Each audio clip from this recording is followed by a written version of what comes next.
welcome along to our little sustainable farm.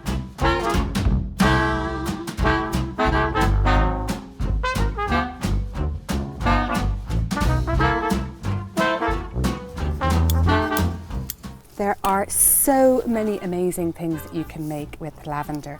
Lavender soap, lavender ice cream. One of my favourite things to do though is to make a lavender sugar, which is absolutely fantastic in baking. So I'm going to show you how you can do that today.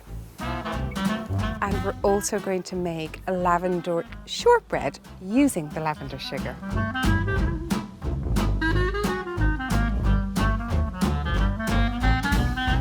You're going to really love this one.